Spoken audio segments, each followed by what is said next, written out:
کیا نبی صلی اللہ علیہ وسلم نے اس مہینے سے ڈرنے سے بھی منع کیا؟ جی ہاں بالکل، رسول اللہ صلی اللہ علیہ وسلم نے اس مہینے سے ڈرنے سے منع فرمایا۔ کیا مطلب؟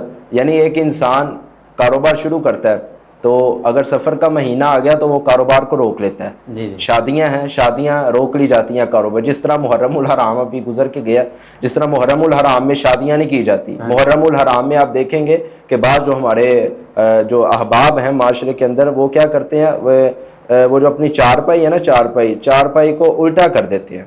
یہ بھی ایک کنسیپٹ ہے، چارپائی کو الٹا کر دیتے ہیں محرم الحرام کے سلسلے کی وجہ سے۔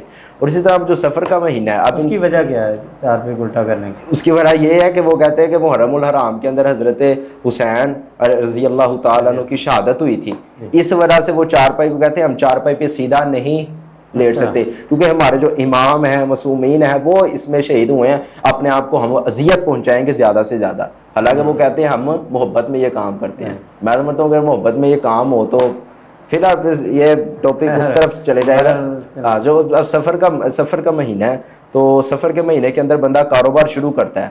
اب کاروبار کے اندر وہ بدشگونی اختیار کرتا ہے۔ بدشگونی کیا ہے؟ وہ کہتا ہے یار اگر کاروبار میں نے یہ شروع کر لیا نا، مہینہ سفر کا ہے، اللہ کی نحوست آ جانی ہے، اب اس کو کاروبار کو ڈیلے کر دیتے ہیں، اگلے ماہ میں ہم انشاءاللہ اس کاروبار کو شروع کریں گے۔ تو یہ بدشگونی لینا اسلام نے اس سے منع فرمایا ہے، نبی علیہ الصلوۃ والسلام نے اس سے منع فرمایا ہے، اور آقا علیہ الصلوۃ والسلام نے اس حدیث میں بیان کر کے یہ بات ہمیں سمجھا دی ہے کہ کسی مہینے میں کوئی نحوست نہیں ہے۔ اس لیے رسول اللہ صلی اللہ علیہ وسلم نے ہمیں فرمایا کہ اس مہینے سے گھبرانا نہیں ہے، اس مہینے سے ڈرنا نہیں ہے، اس میں بھی اللہ کی خیر ہے اور اس میں بھی اللہ کی برکت ہے۔ سفر کے مہینے میں شادی کر سکتے ہیں یا غلط ہے؟ بالکل کر سکتے ہیں، اس میں تو کوئی حرج نہیں ہے۔ سفر کے مہینے آپ بات کرنے میں 12 مہینوں کے اندر کر سکتے ہیں، ہر مہینے کے اندر شادی کی جا سکے۔ کوئی دیکھیں نا قرآن مجید کے اندر اللہ نے فرمایا وَمِنْ آیَاتِهِ أَنْ خَلَقَ لَكُم مِّنْ أَنفُسِكُمْ أَزْوَاجًا۔